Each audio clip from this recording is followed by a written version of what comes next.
Secovcast, segunda temporada aqui, Inovação para o Futuro. Nessa casa do mercado imobiliário goiano e dos condomínios também do nosso estado. Estamos aqui com uma pessoa incrível, na verdade, tem muito tempo que eu já estou querendo falar com ele num podcast e hoje eu estou tendo o privilégio de compartilhar essa conversa aqui com vocês. Antônio Carlos, presidente do Secov atualmente, uma pessoa, assim, um ícone do mercado imobiliário, uma pessoa que realmente tem uma história gigantesca, que a gente pode até conversar um pouco mais sobre isso num futuro episódio. Mas antes da gente falar o tema que a gente vai conversar aqui, primeiramente, muito obrigado por você estar aqui, Antônio Carlos. Obrigado. Você, Marcos, é uma grande honra, é uma grande satisfação estar aqui com você. Você falou faz tempo que a gente vem conversando aí nos bate-papos para a gente fazer esse podcast e estar aqui hoje é uma satisfação muito grande. Vamos lá, vamos começar o bate-papo. Super show. Antônio Carlos, eu gostaria de conversar com histórias do Antônio Carlos para ver, mas esse não é o nosso ponto hoje, porque hoje a gente está assim, num momento mais recorrente. E eu acho que trazer uma pauta atual que está ocupando o mercado imobiliário como um todo, que é a nova reforma tributária, o que vai trazer de impacto para o nosso meio, né? Para o meio imobiliário. Então, assim, primeiramente, como que está isso? Já passou essa reforma? Ainda vai passar? Como que funciona? Então, vamos lá, vamos dar uma explicaçãozinha. A lei, ela foi votada aí pelo Congresso, passou, né? A lei como um todo passou e foi discutido alguns destaques da lei. Nesses destaques nós atuamos com foco no nosso mercado, querendo proteger o nosso mercado, mostrando para o governo que existe ainda umas distorções que é fundamental para que não impacte diretamente. O espírito da lei não é ter um aumento tributário, mas sim uma simplificação dos processos de tributação. Esse é o grande desafio do Brasil como um todo, né, de criar um formato mais fácil para o contribuinte estar ali recolhendo os seus impostos. Porém, o impacto, depois de analisado, foi muito forte no nosso mercado, tanto no prestador de serviço, aquele que faz intermediação, aquele que faz administração, vai sofrer um impacto muito grande de aumento de imposto, e não somente uma modificação da forma de cobrança. E também quem que faz empreendimentos imobiliários. Isso é preocupante, né? Muito preocupante para o nosso setor, no nosso ponto de vista. Os Secovs do Brasil inteiro, as instituições como o Sebic, a Abrainc, todas estão unidas, né? Assim como o Secov de Goiás tem sido um protagonista muito grande nesse processo, juntamente com o Secov de São Paulo, a ELA e a DU, aqui de Goiás, aqui a gente sempre falando em nome do Fórum Empresarial, Fórum da Habitação, né? Cada um trabalhando aí dentro do seu segmento e trazendo as experiências de cada um, no sentido de colaborar e trazer algo que seja mais equilibrado. O que a gente detectou, Marcos, nesse primeiro momento, é que a simplificação não veio. Você imagina o seguinte, o mercado imobiliário hoje não paga, nós como prestadores de serviço, vamos pegar aí no caso da locação, por exemplo, nós não pagamos ICMS e não pagamos ISS. Quando você pega esses dois impostos e joga para uma base de cálculo, a gente passa a pagar isso. Por isso que a gente pediu um redutor para que equiparasse algo que a gente hoje é tributado, né? De forma simplificada. Então, tem vários tipos de tributação. Hoje, vamos imaginar uma comparação do que é hoje e do que provavelmente vai ficar. Perfeito. Hoje, a maioria das empresas trabalha em regime de lucro presumido, né, que ele simplesmente pega um pedaço do seu faturamento, recolhe, né? No caso das incorporadoras é o RET, no caso das loteadoras a gente trabalha com esse sistema de lucro presumido, que equipara aí 5,97% mais ou menos do seu faturamento, no caso do RET é 4%, e esse imposto todo vira um outro imposto agregando ICMS e ISS. Por isso, existe o pedido do redutor para que equiparasse. Vai para 26,5% do lucro, não do faturamento. E aí existe uma complexidade, porque dentro da nossa cadeia produtiva, não existe como você fazer a dedução daquilo que você presta de serviço, porque não existe um crédito de ICMS que você vai gerar. Então, nós precisamos, de fato, adequar toda essa situação, né, para que o pedido nosso foi que as incorporadoras tivessem uma redução de 60% da base de cálculo, porque aí a gente igualaria, ou ficaria mais ou menos próximo, talvez um pouquinho mais ainda, mas mais ou menos próximo daquilo que hoje é recolhido, né? E as administradoras tivessem, no caso de locação, o aluguel tivesse uma redução de 80%, porque você não consegue aproveitar absolutamente nada desse crédito. Então, se não tiver um redutor grande da base de cálculo, né, você acaba pagando muito grande. O que foi aprovado na Câmara, a gente, infelizmente, por 4 votos, né, teve aí a bancada goiana, ela praticamente votou quase toda a nosso favor. Tivemos 4 votos aí, que 2 votos contra o nosso pedido e 2 abstenções, mas o resto toda a bancada votou a nosso favor. Porém, no contexto geral do Brasil, perdemos por 4 votos.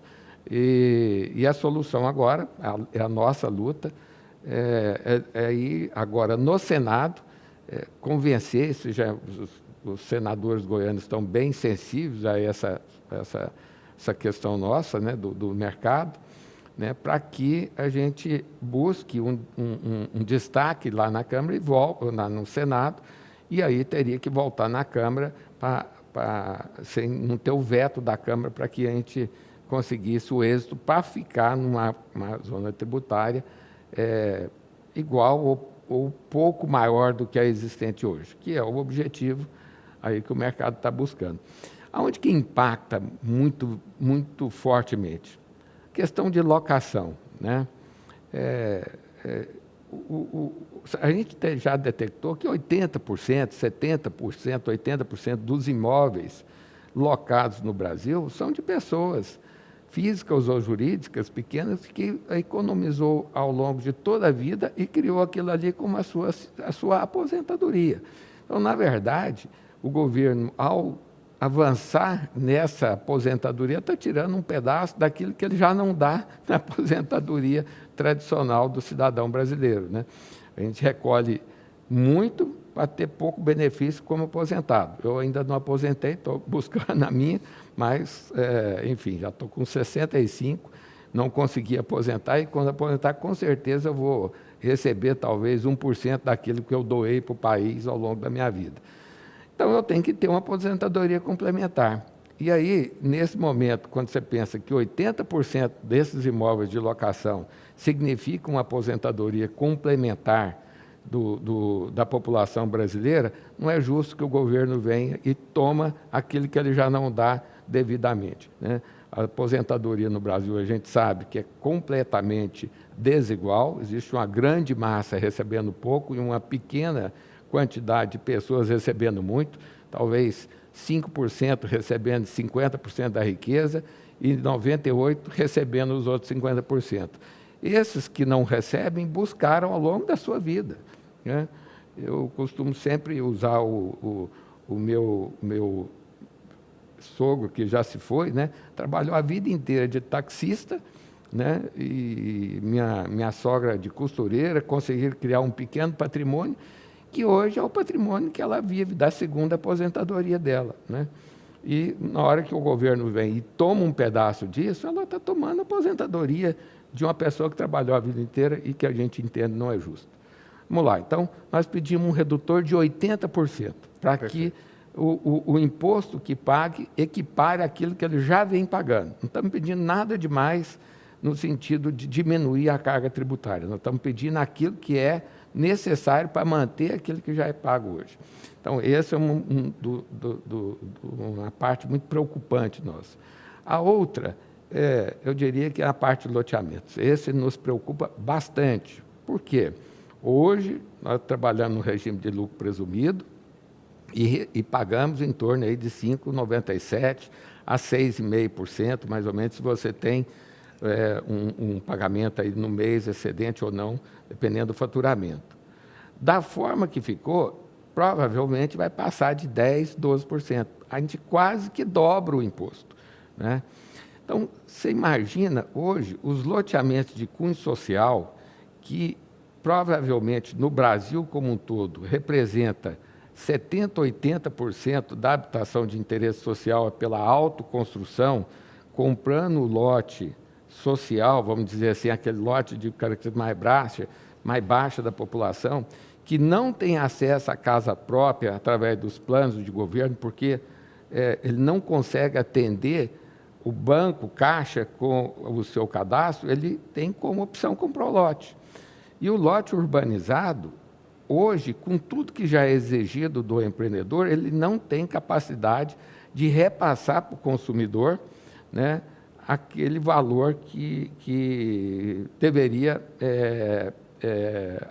ter essa condição de pagamento. Então, houve um desequilíbrio, vamos falar assim, entre preço e custo de produção de um lote, né? Já existe um grande desequilíbrio de preço de construção de um lote com a capacidade de pagamento desse consumidor que precisa.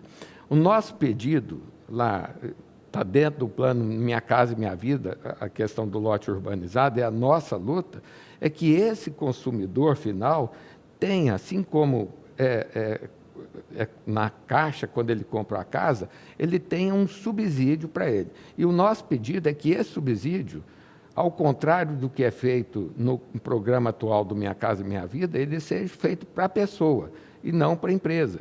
Ou seja, vamos analisar quem é que realmente precisa. Faz um cadastro quem precisa, o governo dá uma carta de crédito, ele vai ao mercado, busca a melhor opção e paga. Ora, se hoje ele já não consegue comprar, como dobrando a tributação para o empreendedor, que vai ter que agregar no preço do lote urbanizado de característica social, vai piorar. Então, o que a gente deveria estar praticamente isentando e subsidiando quem tem a necessidade, está piorando violentamente um aumento aí de uma carga tributária que hoje está em torno de 6% e vai provavelmente passar de 10%.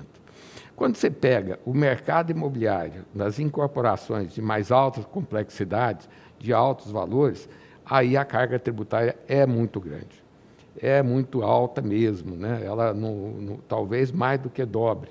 Então, imóvel aí acima de 1 milhão, 2 milhões de reais, vai ser tributário de forma muito forte. E aonde que isso impacta negativamente, né? Bom, vamos voltar lá no começo da história. A reforma tributária não deveria ter vindo para aumentar impostos, e sim para simplificar a maneira de cobrança. Quando você ataca o mercado imobiliário de incorporação como um todo, você tem um efeito social muito forte, porque ele é o maior, talvez, gerador de emprego no Brasil, né? Ao aumentar o imposto de forma tão abrupta, né, você vai provavelmente ceifar muitos empregos no Brasil que está vinculado a essa indústria do mercado imobiliário. Então, veja bem, eu peguei um exemplo da locação, um exemplo do loteamento e um exemplo da produção de imóveis de maior complexidade. Todos eles, né, vão ser impactados. O Minha Casa Minha Vida em si talvez vai sofrer pouco impacto, vai permanecer. Porém, ele atende estatisticamente em torno de 20% a 25% da população de baixa renda e naquela estratificação da pirâmide, ele atende aquela parte mais alta da parte baixa da pirâmide. Perfeito. Porque aquele que não tem condição nem de levar a ter um cadastro, porque ele não tem um emprego formal, não tem nada, ele não é atendido pela Caixa. E quem atendia ele, que vinha atendendo os loteamentos, a gente precisa de achar uma maneira, sob pena da gente pagar muito caro, é muito caro mesmo no futuro com a favelização das cidades. Porque ao não dar condição para essa pessoa ter aí o seu lote urbanizado de forma legal, com autoconstrução, a gente já sabe o que acontece. É uma ocupação irregular, absolutamente fora dos padrões, né? Ocupam a região através de falsas cooperativas, enfim, ou até mesmo invasões, que seria pior ainda, né? Buscando o anseio de ter a moradia. E isso traz um passivo para a cidade que é quase que irrecuperável. No momento que se instala uma favela na cidade, o impacto social não é só na favela, né? Ele impacta na cidade como um todo, né? O poder paralelo se instala naquele local, não existe lei, a lei é outra. A gente sabe muito bem o que acontece nas grandes cidades, que tem grandes aglomerações de favelamento, a polícia não tem como atuar. Enfim, o urbanismo bem feito, ele define uma cidadania no futuro. Quando você ocupa de forma irregular, você impede, não é só no presente, você impede que no futuro tenha alguma coisa. Então, é um processo preocupante, né? É um negócio muito preocupante, a gente tem que ficar muito preocupado. Nós precisamos de buscar essa alternativa da casa própria, da autoconstrução, através de um lote urbanizado, né? E que tenha o subsídio para a ponta para poder cobrar e não onerar mais ainda aquilo que já é muito onerado, e sim desonerar através de parcerias público-privadas na questão de saneamento, na questão de infraestrutura, né? Talvez não fazendo subsídio para quem faz, mas sim para quem compra. Essa é a minha defesa, porque quando você faz um subsídio para a empresa, você acaba desvirtuando um pouquinho a necessidade do negócio, né? Você acaba gerando até possíveis atos de corrupção, enfim. Quando você faz o subsídio, como é na Europa, para a pessoa, né? Eu copiei essa ideia muito da Holanda, que eu vejo como é que funciona lá. O cidadão, ao ter 21 anos, ele tem 100 mil euros de subsídio para comprar, né, o imóvel dele, pagando em 40 anos com juros zero.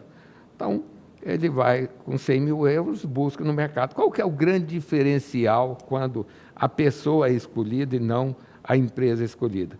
A pessoa sendo escolhida, ele vai escolher o lugar de morar próximo da onde que ele necessita e vai evitar movimentos pendulares na cidade. E, logicamente, vai procurar necessariamente algo que seja regular, que é uma habitação, né, que ele necessariamente vai ter que comprovar que é algo regular e que não vai afetar a cidade como um todo. Aí ficam as preocupações nossas, né?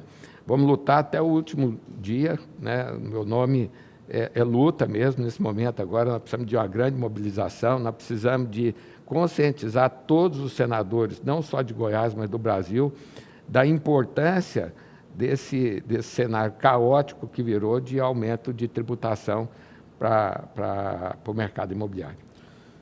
Presidente, e no caso, assim, realmente é um cenário não só desafiador, como preocupante. E como uma cidade é um organismo vivo, a saúde da cidade depende, né, ou conta com essa legislação e tudo mais. Mas as pessoas que são, às vezes, alheias à questão política, como que elas poderiam ajudar? Como que a população como um todo, entendendo esse cenário, poderia estar participando ativamente dessa mesma frente para que seja ainda mais forte esse pedido? Através da conscientização, né? O que eu tentei explicar aqui de maneira mais simples possível é exatamente para que a população como um todo não brinque com essa questão de tributação, né? Não existe jantar de graça, né? Quando você atinge um segmento do mercado, quem paga na ponta final é o consumidor, né? E o consumidor, quando ele não consegue pagar, ele cria a alternativa que ele vai ter para sobreviver. No caso da habitação, é uma moradia, ocupações irregulares, aparecer nas cidades, nas regiões metropolitanas, principalmente das capitais, né, várias ocupações irregulares, que vai ter impacto na segurança pública, vai ter impacto na cidadania das pessoas, enfim, né, na educação, né, tendo o urbanismo, ele sendo um urbanismo responsável e um urbanismo principalmente feito com vamos falar assim, respeitando toda a legislação, ele não traz só uma questão de melhoria na qualidade de vida das pessoas, ele traz uma segurança para a cidade como um todo, né? Nós tivemos aqui um exemplo no passado não muito distante do Parque Oeste Industrial, de uma invasão de um Parque Oeste Industrial e o que virou aquilo ali, né? Você imagina se tivesse consolidado uma invasão lá naquele local, o que seria o impacto para a cidade como um todo, né? Graças a Deus, eu acho que os nossos políticos agiram de forma correta, né? Infelizmente, naquela época, acabou tendo mortes, mas não é por aí que a gente precisa de resolver o problema da habitação. O que a gente precisa é que tenha subsídio para que essas pessoas de baixa ou baixíssima renda tenham a condição de ter acesso a um lote urbanizado e fazer sua autoconstrução, ou, no mínimo, uma flexibilização do governo, né, no sentido de aquisição da casa própria. Eu acho que um programa pode complementar o outro, aí com a participação da iniciativa privada. Eu costumo dizer que os loteadores de Goiânia, né, aqui na nossa cidade, trazendo para a nossa realidade, juntamente com a flexibilização que foi dada pela lei, que a gente chama Lei Anselmo, e que naquela época não era obrigada a colocar toda a infraestrutura, possibilitou que todas as ocupações de Goiânia fossem regulares, né? Então, hoje tem área pública, hoje tem toda a infraestrutura colocada depois um pouco pelo município, enfim, com a ajuda do Estado, mas são regulares, tem área, as ruas, as avenidas são de tamanhos, né, corretos, as áreas públicas foram todas aí trabalhadas e necessárias e deixadas a ponto, e são projetos de boa qualidade. Não é isso que a gente quer hoje. A gente quer hoje oferecer um lote urbanizado com a infraestrutura correta, completa, que é o nosso desafio. Porém, a gente sabe que o consumidor final não consegue pagar por isso. O que a gente luta hoje, o que nós estamos lutando hoje, o que a Elo, a DU, Secov São Paulo, Secov Goiás, Secov do Brasil inteiro, tem lutado por esse subsídio para quem precisa. Porque com esse subsídio ele pode escolher o melhor local para ele morar e levar a família dele aonde que a sobrevivência dele vai ser mais possível, né? Vai ser mais fácil. Então, esse é o grande desafio. Nós precisamos, ainda existe um déficit habitacional muito alto no Brasil, nós precisamos acabar com ele e a gente só consegue isso se for através de uma parceria público-privada, com esse subsídio, com essa questão aí de estar ajudando a quem não tem condição ter acesso à tão sonhada primeira habitação. Nada mais do que dignidade, né? Oferecer dignidade para a população como um todo, para que todos nós assim, saibamos conviver mais humanamente e com tranquilidade. Agora, para as pessoas ficarem mais próximas, né, dessas ações e tudo mais, como que elas fazem para chegar mais próximo do Secov, as pessoas de um modo geral? Bom, se a gente imaginar que pouco mais de 50%, né, das pessoas que habitam essa cidade, a região metropolitana de Goiânia, e no estado como um todo também, o índice talvez seja um pouquinho abaixo disso, mas é muito alto também, vive em condomínio fechado, seja ele de maior complexidade ou menor complexidade, ou seja, mas a lei que aprovou aquela habitação é um condomínio, né? Não precisa ser fechado, pode ser aberto, é um condomínio, foi aprovado na lei de incorporação, portanto é um condomínio, ela está sob o guarda-chuva do Secov. O que eu peço é que cada síndico venha até aqui, busque as informações necessárias para que a gente possa ajudá-lo, no sentido de lutar por uma comunidade mais consciente, enfim, de tudo que a gente precisa para ter aí um equilíbrio na cidade, e esse é o papel do Secov. Juntamente com quem vive o mercado imobiliário, que são as imobiliárias, né? Também está aqui vinculado ao Secov, discutindo políticas públicas, discutindo com a gente aqui, junto com a diretoria nossa, tanto condominial quanto imobiliária, discutindo o que é melhor para a nossa cidade. A gente costuma dizer que nossa partilheira é a cidade. Se a cidade vai bem, os condomínios vão bem, o mercado imobiliário vai bem. Mas se a cidade vai mal, é tudo mal. Presidente, muito obrigado por esse tempo aqui que você tirou na sua agenda para compartilhar tanta coisa bacana. E realmente essas coisas importantes para a gente ter noção de que o Secov ele cuida da cidade como deveria ser observado por todos nós. Então, chegue mais perto, fique mais junto. É uma entidade muito séria, muito comprometida e, principalmente, extremamente ética e ocupando-se com o bem-estar de todos. Secovcast aqui, segunda temporada. Mais uma vez, muito obrigado por estar aqui, presidente. Obrigado, que a gente ache o nosso caminho, que o equilíbrio fiscal venha pela uma política pública séria e responsável, e não com o aumento de tributo, o brasileiro não consegue pagar mais. Isso em todas as esferas de produção. Estamos aqui sempre à disposição. Marcos, bacana, beleza. Parabéns aí pelo trabalho. Estamos juntos sempre. Obrigado. Obrigado, gente. Muito show.